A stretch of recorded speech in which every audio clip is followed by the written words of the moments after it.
السلام عليكم ورحمة الله وبركاته. إن الحمد لله نحمده ونستعينه ونستغفره ونؤمن به ونتوكل عليه ونعوذ بالله من شرور أنفسنا ومن سيئات أعمالنا. من يهده الله فلا مضل له ومن يضلل فلا هادي له. ونشهد أن لا إله إلا الله وحده لا شريك له. أما بعد فأعوذ بالله من الشيطان الرجيم. بسم الله الرحمن الرحيم. محمد رسول الله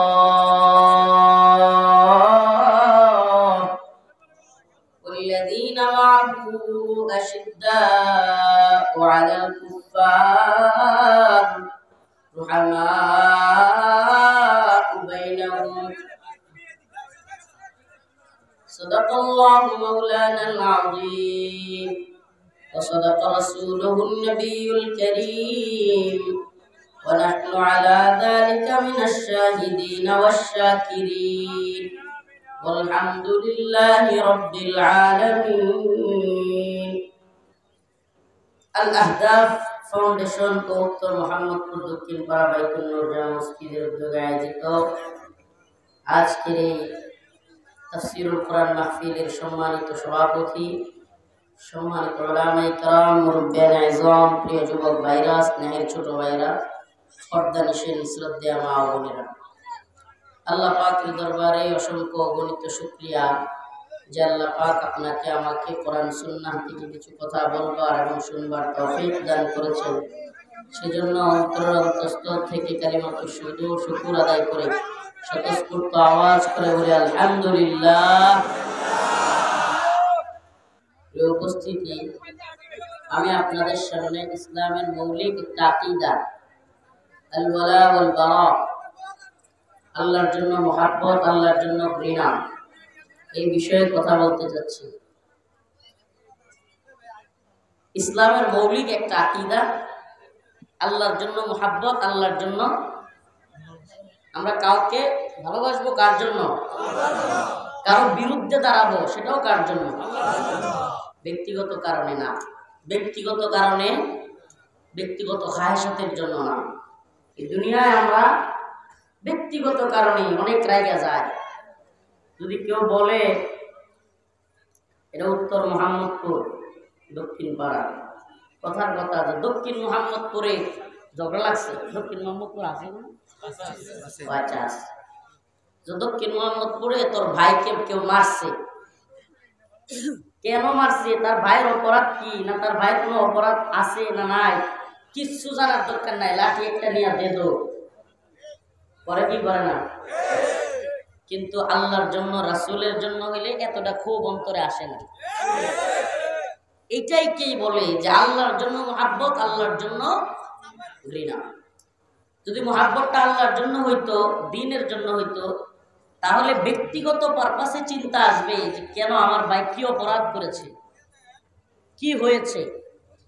প্রিয় ভাইরা আমার, আর রাসূলের শানে যদি হয় কোনো কথা নাই, বার্তা নাই। আল্লাহ নবীকে নিয়ে কেউ কটূক্তি করছে, সাথে সাথে খেপে যাবে।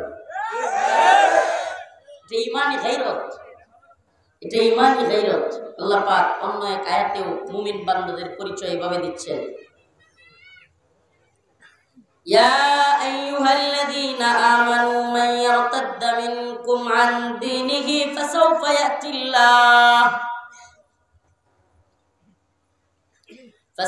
يأتي الله بقوم يحبهم ويحبونه أذلة على المؤمنين أعزة على الكافرين يجاهدون في سبيل الله ولا يخافون لومة لائم. আল্লাহ পাক অন্য এক আয়াতেও মুমিনদের পরিচয় বর্ণনা করতে গিয়া যে মুমিনদের সিফাত কেমন হবে, মুমিনদের আচরণ কেমন হবে, তাদের চলাচল কেমন হবে, কাফেরদের সাথে তারা কেমন মুআমালাত করবে, মুশরিকদের সাথে কেমন মুআমালাত করবে, কিংবা মুসলিমদের সাথে অন্য মুমিন ভাইয়ের সাথে তার আচরণ কেমন হবে। যে আয়াতে কারিমা তিলাওয়াত করেছি সেখানে আল্লাহ বলতেছেন, মুহাম্মাদুর রাসূলুল্লাহ ওয়াল্লাযীনা মাআহু আশিদ্দাউ আলাল কুফফার। আল্লাহর নবী সাল্লাল্লাহু আলাইহি ওয়াসাল্লাম এবং তার সাথীরা যারা ছিলেন তারা ছিলেন আশিদ্দাউ আলাল কুফফার রুহামাউ বাইনাহুম। কাফের মুশরিকদের সাথে শক্ত, মুমিনের সাথে নরম।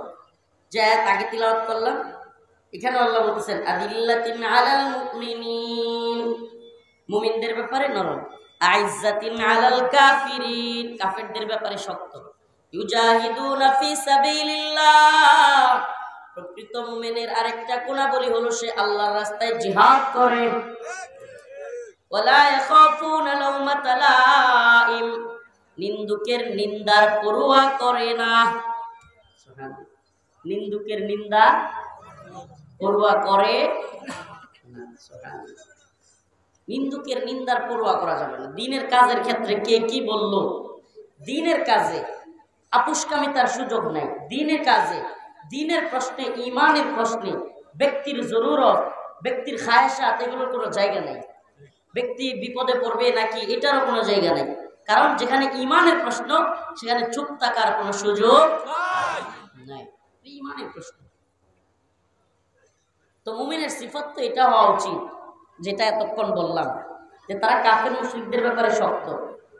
মুমিন এক মুমিন আরেক মুমিনের ব্যাপারে নরম, রহম দিলওয়ালা, স্যাক্রিফাইস করবে, একজন আর একজনকে সাথ দিবে।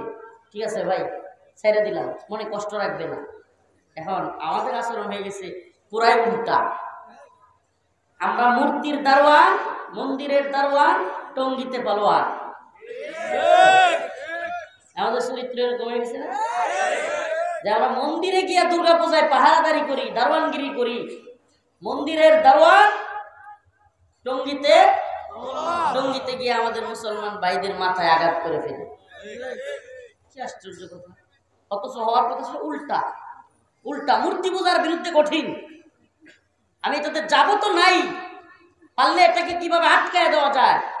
মূর্তি পূজার বিরুদ্ধেই রাসূলের সংগ্রাম, কিভাবে তাদেরকে দাওয়াত দেয়া যায়, তাদেরকে মুসলমান বানানো যায়। আর যদি মুসলমান বানাইতে নাই পারি, ওদেরটা ওরা করবে, আমি শুনবো না, দেখবো না। মুমিনের আচরণ হবে এরকম। অথচ এখন কি মন্দিরের দারোয়ান, আর আমি এদেরকে মূর্তির দারোয়ান ডাকি, আর টঙ্গিতে গিয়া দারোয়ান। অথচ হওয়ার কথা ছিল কি টঙ্গিতে দারোয়ান। মুমিন ভাইদের দারোয়ান সাজার দরকার ছিল। মুমিনরা আসবে, ইস্তেকবাল করবে। আমরা জীবন ভর, আমার বাবা একজন তাবলিগি মানুষ, আপাদ মস্ত, আমাকে মাদ্রাসায় দিছে বেটা তাবলিগ করিয়া। মানে তাবলিগি গিয়া বুঝছে। এক লোক একদিন রাগ করে কইতেছে, মানে আলেমদের সাথেই তো ইতাআতিদের দ্বন্দ্ব না। তো এক তাবলিগওয়ালা বাবা একদিন রাগ করে কইতেছে, হুজুর আমরা আলেম না হইতে পারি, আলেমদের বাপ। অনেকে তারা ধরছে, বেটা তুই এত বড় কথা কইলি, আমাদের অনেক পোলাপান আলেম আছে, আমি লেগে আলেমের বাপ। প্রিয় ভাইরা আমার, বন্ধুগণ আমার, তাবলিগে গিয়া আমার বাবা আমার মাদ্রাসায় দিল। তাবলিগে গিয়া আব্বার যখন কোরআন শরীফ খুলছে, দাঁত সব পড়ে যাওয়ার অবস্থা, কোরআন পড়তে পারে না। মানে কোরআন পড়তে গিয়া মুরব্বীরা দেখবেন যারা নতুন কোরআন শিখে, হায় রে, একটা ওরা উচ্চারণ করতে গিয়া কি যুদ্ধ, মনে হয় দাঁতগুলো খুলে পড়ে যাব। যুদ্ধ শুরু করছে, কারণ আব্বার চিন্তা আসছে, নিজে তো পারলামই না, পোলাটার অন্তর কোরআন শিক্ষা দেওয়া যায়। পরে এক সময় অবশ্য আমি যখন হেফজখানায় পড়ি, তখন আমার কাছে শিখতো আব্বা কোরআন, আমার কাছে বসতো। কিন্তু আমি একটু হেডমাস্টার, করা হেডমাস্টার আর কি। আমার পরে আর আমার বাদ ভয় না, আমার ছোট ভাই একটা ছিল চাচাতো ভাই, ওর কাছে ভয়। আমি একটু করা হেডমাস্টার, বেটা তোমার কাছে আর বলে যেত না। আল্লাহর বান্দা চলে গেছে, তার জন্য দোয়া করবেন। আমি যখন 17 পারার হাফেজ, আমার আব্বা এই পৃথিবী ছেড়ে চলে গেছে। সেই স্মৃতি খুব ভয়াবহ, স্মৃতি বলবার সময় সুযোগ নাই ইনশাআল্লাহ। তো প্রিয় ভাইরা আমার, এই যে তাবলিগে উনি না গেলে হয়তো আমাকে ভর্তি করার যে তামান্না, এটাই তৈরি হইতো না। এই তামান্নাটা আসছে করতে গিয়ে ওই তাবলিগে গিয়ে মনে হয়েছে যে আমি তো পারি না কোরআনটা, দেখি আমার ছেলে যদি কোরআন পারে। তার খুব শখ ছিল। তার খুব আশা ছিল আমার বাবার যে আমার ছেলে আলেম হবে, কোনোদিন বক্তা হবে, আর আমি সামনে শ্রোতা হইয়া ওয়াজ শুনবো। এটা আমার আব্বার খুব আশা ছিল, কিন্তু সে পারে নাই। আমি যখন 17 হেফজ করছি তখনই আব্বা মারা গেছে। যাত্রাবাড়ি, ঢাকার যাত্রাবাড়ি মাদ্রাসায় পড়তাম তখন। তো ওই দিন যশোরের আদ্দিনের প্রোগ্রামে ডকুমেন্টারিতে আব্বার সুরত তুলে আনলো তো যে আমার আব্বা মারা গেছে। তো আমার চোখ দিয়া পানি বের হইতেছিল। ওরা একটা ব্যতিক্রম ধর্মী আয়োজন করছে, মাশাআল্লাহ। প্রত্যেক আলোচক যারা মাজলুম, বিশেষ করে যারা জেল কাটছে, তাদের একটা স্মৃতি ডকুমেন্টারি তৈরি করছে তারা। এটা আগে দেখাইছে পাবলিক, অনেককে আমি দেখছি একবারে স্তব্ধ হয়ে গেছে ডকুমেন্টারি দেখে।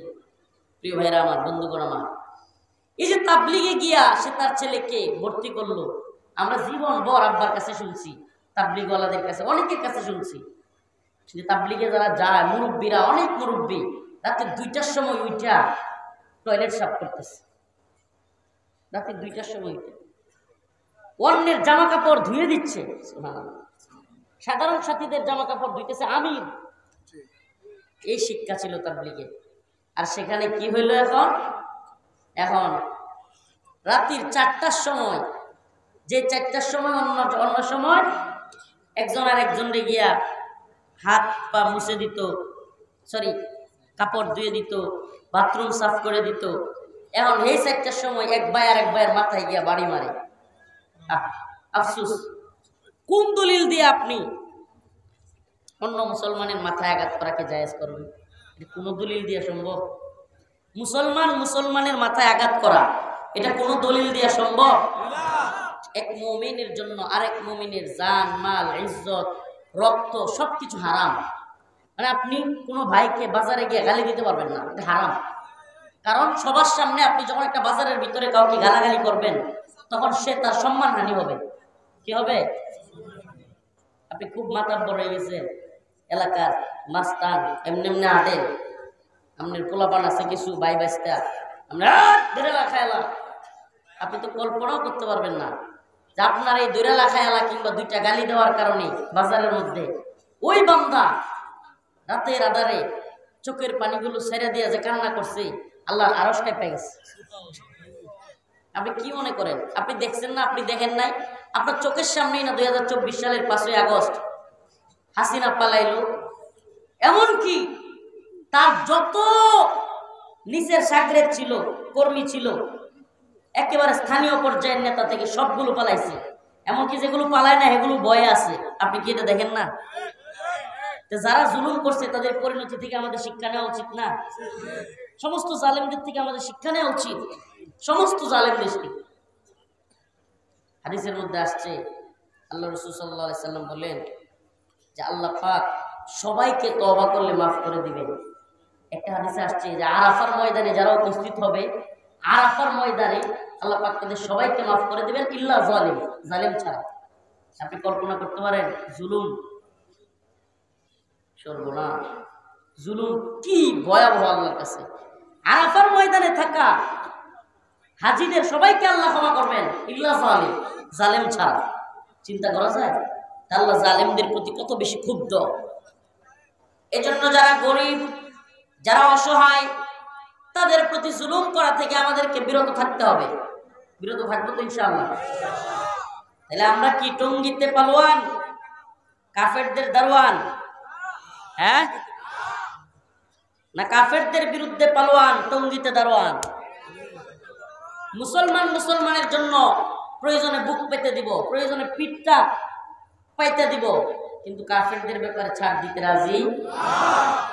কাফেরদের ব্যাপারে বলতে যারা নিরীহ, যুদ্ধে লিপ্ত না এমন কাফের না, যারা আমাদের ইসলামকে ধ্বংস করতে চায়, মুসলমানদেরকে ধ্বংস করতে চায়, আলেমদের বিরুদ্ধে অবস্থান নেয়, দেশের বিরুদ্ধে অবস্থান নেয়, তাদের বিরুদ্ধে আমরা শক্ত। মুহাম্মাদুর রাসূলুল্লাহ ওয়াল্লাযীনা মা'আহু আশিদ্দাউ 'আলাল কুফফার রুহামাউ বাইনাহুম। আল্লাহ পাক বলেন আমার নবী এবং তার সাহাবায়ে কেরাম কাফেরদের ব্যাপারে শক্ত, কিন্তু মুমিনদের ব্যাপারে তারা বড় নরম। হযরত ওমর রাদিয়াল্লাহু আনহুর কথা শুনেন নাই? হযরত ওমর যখন তিনি খলিফাতুল মুসলিমিন, খলিফাতুল মুসলিমিন হযরত ওমর খুতবা দিচ্ছেন মসজিদের ভিতরে। এমন সময় এক সাধারণ মানুষ, কোন ওমর রাদিয়াল্লাহু আনহুর গল্প তো, ওমর রাদিয়াল্লাহু আনহুর কথা তো নতুন করে বলবার কিছু নাই। ওমর রাদিয়াল্লাহু আনহুর কথা নতুন করে বলবার কিছু নেই। রাসূল সাল্লাল্লাহু আলাইহি সাল্লামের কথা, লাউ কানা বাদি নাবিয়্যান লাকানা ওমর, আমার পরে আল্লাহ যদি কারো নবী বানাইতো, কারে বানাইতো? সুবহানাল্লাহ। অর্থাৎ এতে বোঝা গেল রাসূলের পরে আর কোন নবী। তাইলে মির্জা গোলাম আহমদ কাদিয়ানী হে কি কাফের? নবী না কাফের? হ্যাঁ প্রিয় ভাইরা আমার, বন্ধুগণ আমার, প্রিয় বন্ধুগণ আমার, লাউ কানা বাদি নাবিয়্যান লাকানা ওমর, রাসূল বলেছেন আমার পরে কেউ নবী হইলে কে হইতো? সেই ওমর ইবনুল খাত্তাব, খলিফাতুল মুসলিমিন। মসজিদের মধ্যে এক সাধারণ লোক বলতেছে, ইয়া ওমর, আপনার গায়ে জামা দুইটা কেন? মানে হলো বাইতুল মাল থেকে প্রত্যেককে একটা একটা কাপড় বন্টন করে দেওয়া হয়েছিল। হযরত ওমর তার গায়ে দুইটা কাপড়। মসজিদে নববীতে খলিফাতুল মুসলিমিন, সমস্ত মুসলিমদের খলিফা, শাসক। আমি মনে হয় বুঝাইতে পারতেছি না। এলাকার চেয়ারম্যান না, মেম্বার না, উপজেলা চেয়ারম্যান না, এমপি না, সমস্ত মুসলিম উম্মার শাসক। আচ্ছা বলেন তো, যদি কোনো এলাকার চেয়ারম্যানরেও একজন সাধারণ লোক কয়, তোমার গায়ে এত সুন্দর সুন্দর জামা কাপড়, কাহিনী কি? 2 দিন পরে হাত পাও ঠিকঠাক থাকবো? হ্যাঁ। অথচ খলিফাতুল মুসলিমিন হযরত ওমর উনাকে বলতেছে, ওমর তোমার গায়ে জামা দুইটাই কেন? হযরত ওমর তাকে আঘাত করেন নাই, মারেন নাই, ধমকি দেন নাই, বললেন, এটা আব্দুল্লাহ, একটু দাঁড়াও, জবাব দাও।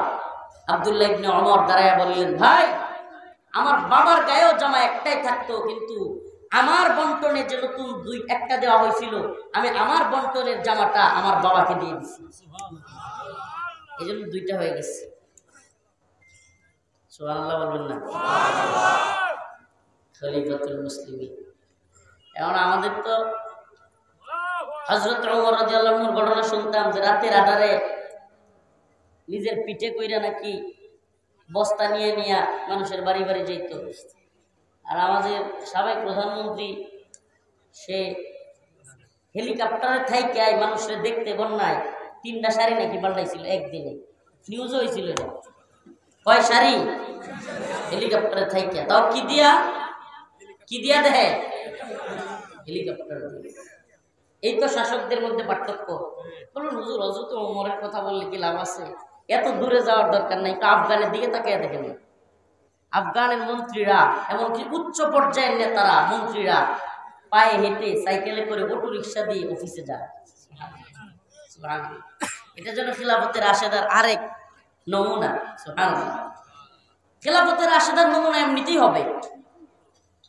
কোরআনী শাসন ব্যবস্থা চালু হলে এমনিতেই ওই নমুনা চলে আসবে। কেন? কারণ কোরআনী শাসনের অধীনে চুরি করবার কোনো জায়গা নাই। আস-সারিকু ওয়াস-সারিকাতু ফাকতাউ আইদিয়াহুমা, চোর এবং চুরনির সাজা আল্লাহ নিজে কই দিয়েছে, ফাকতাউ আইদিয়াহুমা, তাদের হাত কেটে দেওয়া হবে। চোর চেয়ারম্যান হইলেও হাত কাটা, এমপি হইলেও হাত কাটা, মন্ত্রী হইলেও হাত কাটা, প্রধানমন্ত্রীও যদি চোর হয় তার শাস্তি হাত কাটা। ওইটার অধীনে আর চুরির কোনো সুযোগ নাই। কেন? 5ই আগস্টের আগে, মাত্র তো 5 মাস হইল, 5ই আগস্টের আগে দেখেন নাই, 2 চোখ যেদিকে যায় সব মনে হইতো আওয়ামী লীগ। 2 চোখ যেদিকে যায় সব, আমরা জেলে গেছি, কারাগারে, রিমান্ডে, কিংবা যে কোনো জায়গায়, হায় রে অফিসার সব আওয়ামী লীগ। এখন দেখি রাতারাতি সব বিএনপি। কি সর্বনাশ! ওই দিন হুজুর শেরপুর ঝিনাইগাঁ থেকে এক মাহফিলে আমাকে যাওয়ার সাথে সাথে বলতেছে, হুজুর একটু ওয়েট করেন, এখনই বয়ান দেওয়া যাবে না, হুজুর একটু অপেক্ষা করেন। 10:30টায় বয়ান, 10:30টা পার হয়ে গেছে। তবুও আমি ভাবলাম, আচ্ছা ঠিক আছে, অত দূর থেকে আসছি, একটু বিশ্রাম নিই। কিছুক্ষণ গিয়ে রেস্ট নিলাম, একটু শুয়েও পড়ছি, চোখটা লেগে গেছে, উঠলাম, ইস্তেঞ্জা করলাম, এবার মঞ্চের দিকে যাবো, হুজুর আরেকটু অপেক্ষা করেন। তখন আমার সাধারণভাবে প্রশ্ন আসলো যে কি হয়েছে, কেন আরো অপেক্ষা করতে বলতেছে? আমাদের এমপি মহোদয় আসতেছে। আমি কইলাম, এমপি তো সব পালাইছে, এমপি করতে গেল, সাবেক এমপি মহোদয় উনি আসতেছেন, হুজুর উনি আপনাকে নিয়ে মঞ্চে যাবেন। আমি বলছি উনি আসলে বলবেন স্টেজে যাইতে, আমি স্টেজে যাই। আমি স্টেজে চলে আসছি, ফিরাইতে তো পারে নাই, বাধা দিতে পারে নাই। এখন স্টেজে আইসা বক্তা যিনি বসে আছেন ওনার কানাকানি বলতেছে, হুজুর বয়ানটা একটু লম্বা করেন, আমাদের এমপি সাহেব আসতেছে। আমি রাগে এরকম থাপা দিয়ে টেবিলের মধ্যে কিছু ওয়াজ তোর এমপি সাহেব দিয়ে করাইছি। আমি গেলাম গাড়িতে, আস্তে আস্তে আস্তে গাড়িতে যে গিয়ে উঠছি, এই এটা উঠ হয়ে গেছে, থামাই উঠে গাড়িতে যে গিয়ে উঠছি, গাড়িতে যে গিয়ে উঠছি আর থামাতামি নাই। ড্রাইভার নজরুল পাগলা আমার আজকেও আসছে, নজরুল এই ওটু এটা থামাই উঠে মাশাআল্লাহ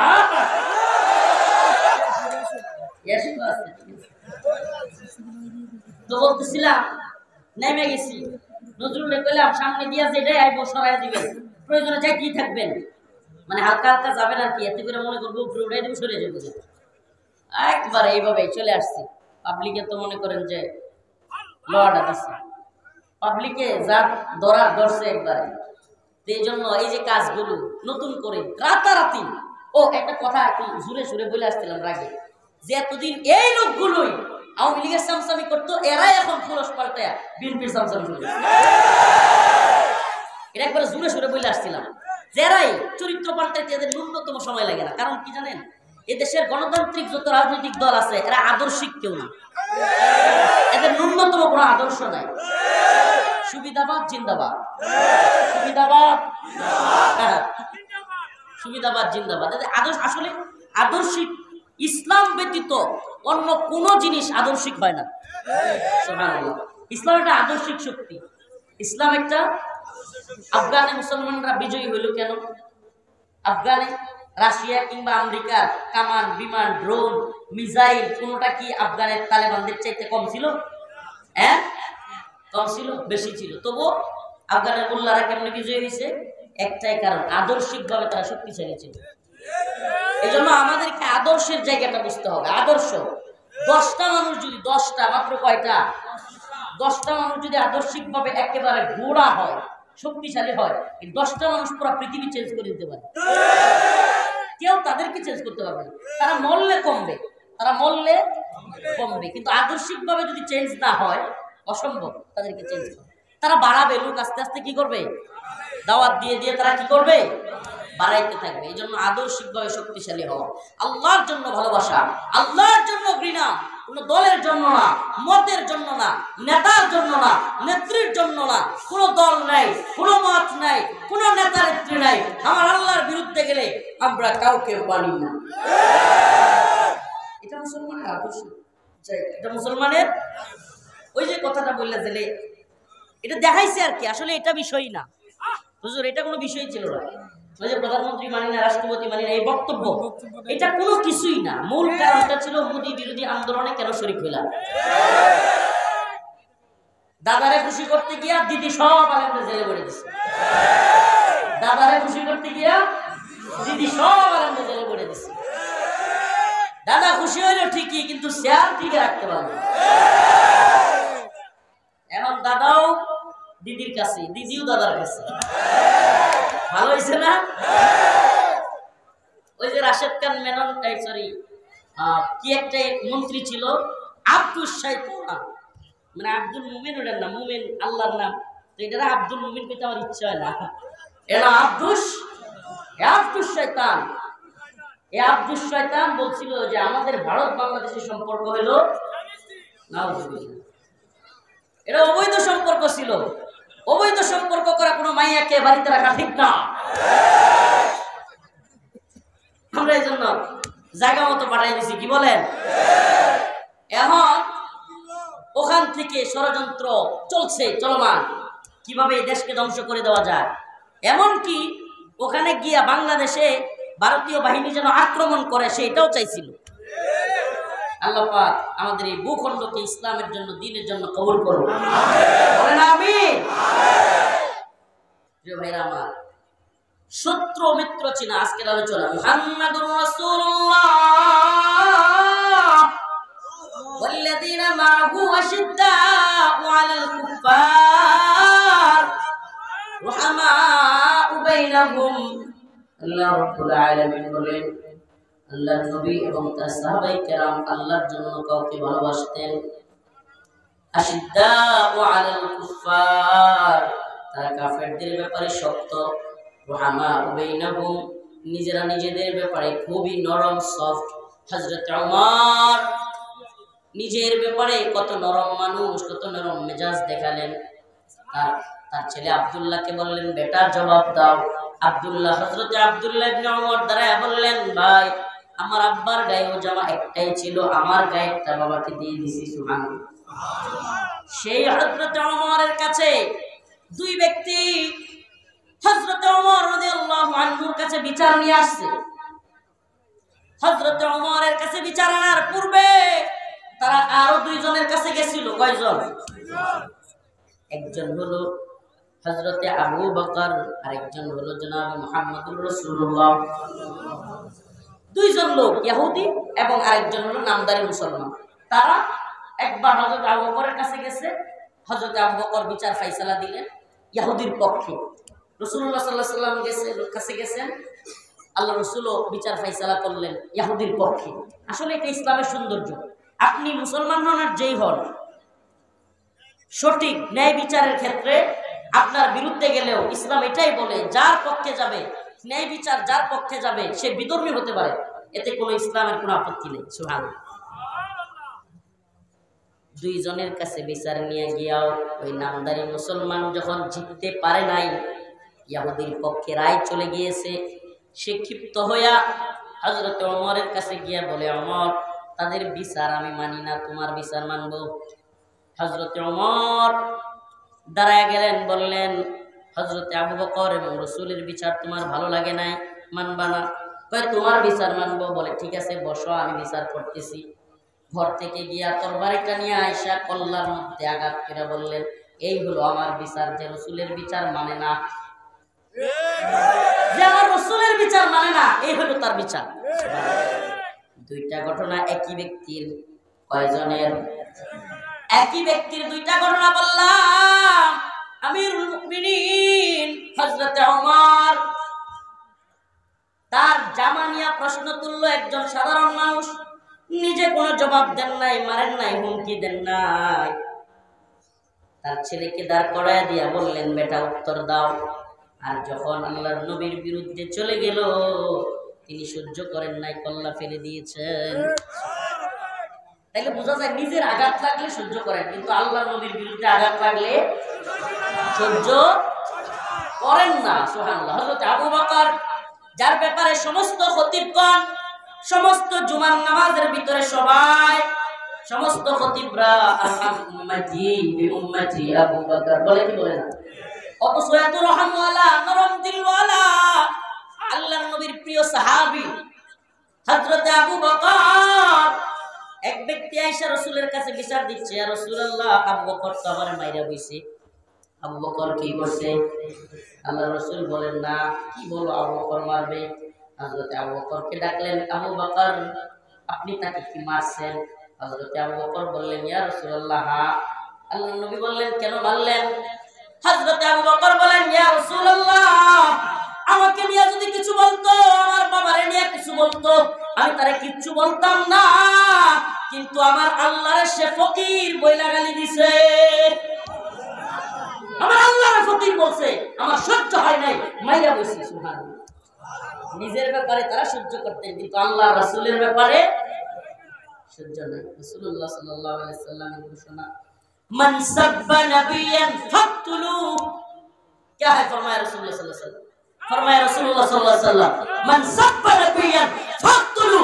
আল্লাহর নবীকে যে কটূক্তি করবে, গালি দিবে, সে শাস্তির শাস্তি আল্লাহর নবীর বিরুদ্ধে গেলে অবশ্যই ওয়াজিবুল কতল, মৃত্যুদণ্ড তার কল্লার মধ্যে গাড় থাকতে পারে। আল্লাহর নবীর বিরুদ্ধে গেলে একটাই শাস্তি। এই ব্যাপারে আমরা আপোষহীন, আমরা কোনো আপোষ বুঝি না, পররাষ্ট্র নীতি বুঝি না, স্বরাষ্ট্র নীতি বুঝি না, বহির্বিশ্ব কি বলবে সেটা বুঝি না, পৃথিবী কি বললো দেখবার টাইম নাই, কোনো কূটনীতি, কোনো রাজনীতি আমাদের বুঝবার টাইম নাই। আমাদের রাসূলকে কটূক্তি করার সাথে সাথে তার শাস্তির মৃত্যুদণ্ড।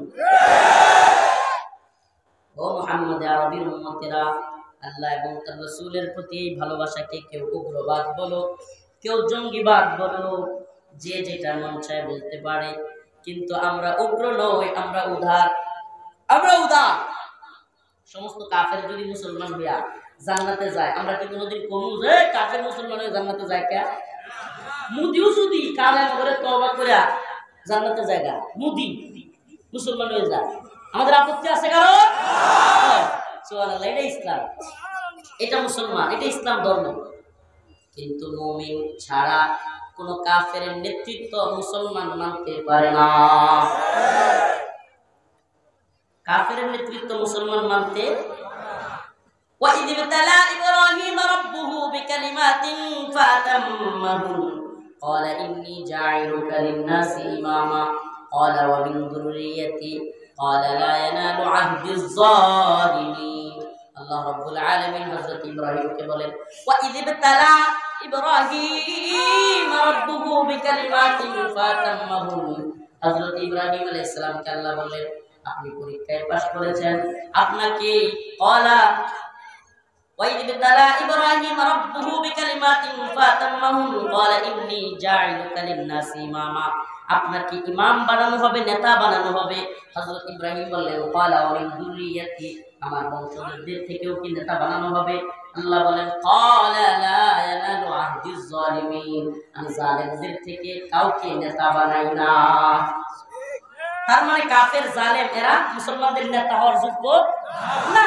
আল্লাহ নিজে বলতেছেন, ক্বালা লা ইয়ানালু আহদিজ জালিমিন, আহদে জালিম, জালেম সম্প্রদায় থেকে, কাফের মুশরিকদের থেকে মুসলমানদের লিডার হয় না। মুসলমানদের কোন নেতা কাফের হতে পারে না। কোন কাফের যদি মুসলমানদের জোরপূর্বক নেতা হয়েও যায়, তাকে সরানো সমস্ত মুসলিমদের উপর ফরজ। কোন কাফের জালেম মুসলমানদের নেতা থাকতে পারে না। মুমিনদের নেতা হবে মুমিন। এজন্য আমি স্লোগান কারাগার থেকে বের হওয়ার পর থেকে স্লোগান দিচ্ছি, ইম্মা শরিয়া ওয়া ইম্মা শাহাদা, হয়তো শরীয়ত নয়তো শাহাদাত, হয়তো শরীয়ত শাহাদাত। শরিয়া প্রতিষ্ঠা করার আগ পর্যন্ত লড়াই করেই যাবে। ইসবিরু ওয়া সাবিরু ওয়া রাবিতু, ইসবিরু ওয়া সাবিরু ওয়া রাবিতু, ইসবিরু ওয়া সাবিরু ওয়া রাবিতু। এটা লড়াই, সবরের লড়াই, তো ধৈর্যের সাথে লড়াই করতে হবে। আল্লাহ বলেছেন, ইন্নাল্লাহা মা'আস সাবিরিন, নিশ্চয়ই সবরকারীদের সাথে আল্লাহ আছে। এটা লড়াইটাই সবরের লড়াই, একজন আরেকজনের হাতে কামড় দেওয়ার লড়াই। কাফেররা তোমার হাতে কামড় দিবে, তুমিও কাফেরের হাতে কামড় দিবে। দুইজনে কামড়াকামড়ি হতে থাকবে, কেডা আগে বাপ দেয়, ও বাবা কেডা আগে কয়। মুসলমান জীবনে ও বাবা আগে কইব? কথা কর না। আমেরিকা আফগানে এক কামড় দিছে, আগে বাপ কেডা রাখছে? আমেরিকা। মাথা নত কইরা 21 সালের 15 আগস্ট, 21 সালের 15 আগস্ট মাথা নত কইরা কানে খত দিয়া, নাকে খত দিয়া, ওই যে বাবা আর জীবনে আমনা সাইরা দে মাকান দেওয়াছি, সাইরা দে গেছে কি যায় না? সুবহানাল্লাহ। বিজয় মুসলমানদের। বিজয় কাদের? মুসলমানদের। আমরা বিজয়ী জাতি, আমরা পরাজিত জাতি।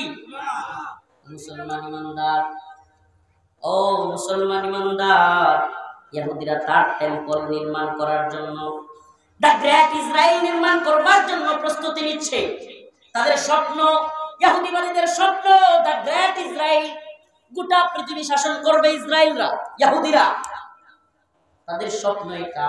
এই জন্য তারা ফিলিস্তিনকে স্বীকার করতে চায় না, মুসলিমদেরকে হত্যা করে, মুসলিমদেরকে নিশ্চিহ্ন করে দিতে চায়। তাদের স্বপ্ন হলো তাদের মসিহ আসতেছে, তারা দ্য গ্রেট ইসরায়েল নামক রাষ্ট্র গঠন করবে, যার অধীনে পুরো পৃথিবী ইহুদিরা শাসন করবে। তাদের মসিহ কোরআনের হাদিসের দাজ্জাল। তারা যে মসির আগমনের অপেক্ষায় আছে, সেটা কে? কে? দাজ্জাল। আর এদিকে ভারত উপমহাদেশে এরাও একটা স্বপ্নে বিভোর। ভারত, পাকিস্তান, নেপাল, ভুটান, শ্রীলঙ্কা, মালদ্বীপ, বাংলাদেশ, আফগানিস্তানের কিছু অংশ নিয়ে তারা অখণ্ড ভারতের স্বপ্ন দেখতেছে। কিসের স্বপ্ন? অখণ্ড ভারত। অখণ্ড ভারতে কিসের শাসন হবে? রাম রাজত্ব। একদল স্বপ্ন দেখে দ্য গ্রেট ইসরায়েল, আরেকদল স্বপ্ন দেখে অখণ্ড ভারত। আমরা যেন গোলামি করতেছি। আমরা কি গোলামের বাচ্চা রে? হ্যাঁ, আমরা কি দুনিয়ায় কাফের মুশরিকদের দ্বারা শাসিত হইতে আসছি? শাসিত হইতে আসছি? মুসলমানরা পুরো পৃথিবী শাসন করবে। ইতিহাস বলে মুসলিমরা বিজয়ী ছিল, মুসলিমরা গোটা পৃথিবী শাসন করেছে, ভারতবর্ষ শাসন করেছে। কবির ভাষায় বলতে চাই, আসসিনু লানা ওয়াল আরবু লানা ওয়াল হিন্দু লানা ওয়াল কুল্লু লানা, আসসিনু লানা ওয়াল আরবু লানা ওয়াল হিন্দু লানা ওয়াল কুল্লু লানা। ওই চীন আমাদের, ভারত আমাদের, আমেরিকা আমাদের, আরব আমাদের, রাশিয়া আমাদের, গোটা পৃথিবী মুসলিমদের অধীনস্থ হবে। আল্লাহ বলেছেন, আন্নাল আরদ ওয়ারিসুহা ইবাদিয়াস সালিহুন। এই জমিনের মালিক আল্লাহ। জমিনের মালিক কে? আসমানের মালিক কে? ওই আসমানের মালিক, জমিনের মালিক আল্লাহ। কোরআনের মধ্যে বলে দিয়েছেন, আন্নাল আরদ ওয়ারিসুহা ইবাদিয়াস সালিহুন। আমি আল্লাহ এই জমিনকে আমার ইবাদিয়াস সালিহুন নেককার বান্দাদেরকে ওয়ারিস সূত্রে দিয়ে দিছি। সুবহানাল্লাহ। মালিক কেডা? এখন ওয়ারিস কেডা পাইছে? মুমিনরা। কারা? মুমিনরা। তাহলে কাফেরদের বসবাসের সুযোগ কোথায়? কোরআন বলতেছে সুযোগ একটা আছে, আইয়াদিহুম সাদিরুন। জিজিয়া দিবে, নতজন হয়ে বসবাস করবে। বেড়াগিরি না, বেড়াগিরি না। জিজিয়া দিবে, গোলামীর জিন্দেগি করবে। ঈমান আনবে না, আবার দাম্ভিকতা নিয়ে নেতা হয়ে চলবে। এটা আল্লাহ বলেন না, আইয়াদিহুম সাদিরুন, নতজন হয়ে চলতে হবে। এখন সমস্যা হয়ে গেছে, নতজন তো আমরাই। কামান বিমান ড্রোন এটা সেটা ভয় পায়। ও মুসলমান ইমানদার, ওই কামান বিমান ড্রোনের কোনো পাওয়ার নাই। কোনো মুসলমানকে হত্যা করে যদি হত্যা, আল্লাহ যদি শাহাদাত লিখে না রাখেন, সুবহানাল্লাহ বলেন। যদি তাই না হইতো আফগানের মুল্লারা বিজয়ী হইতো না, যদি তাই না হইতো সিরিয়ার মুজাহিদরা বিজয়ী হইতো না, যদি তাই না হইতো বদরে 313 জন বিজয়ী হইতো না। কাম মিন ফিয়াতিন ক্বালিলাতিন গালাবাত ফিয়াতান কাসীরাতান বিইذنিল্লাহ।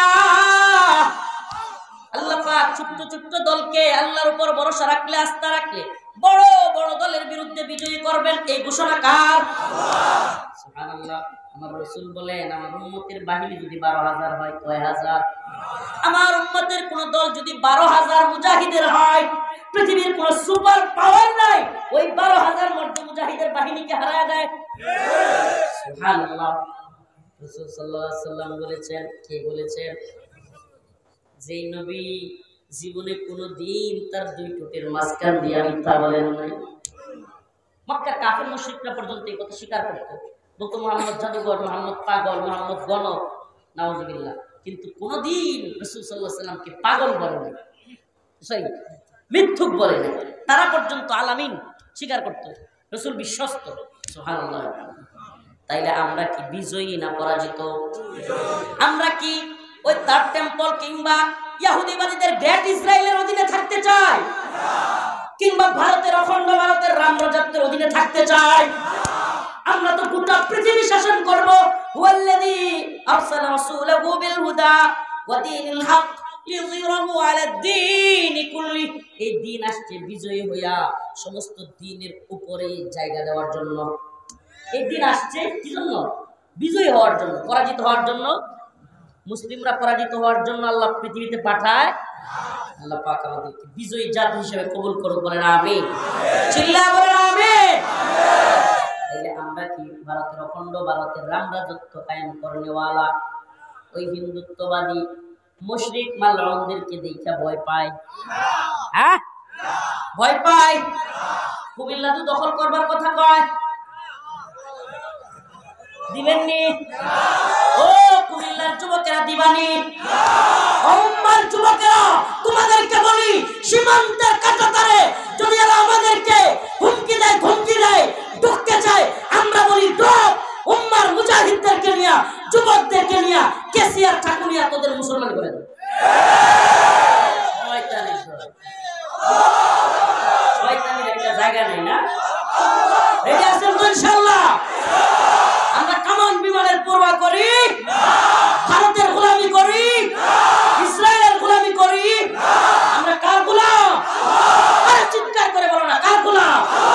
গোলামি করি কার? আমরা আল্লাহর গোলাম। আকাশ বাতাস ফাটায় জানাই দিতে চাই, আমরা কার গোলাম? আমরা পৃথিবীর কোন তাগুতের, কোন জালিমের গোলাম না।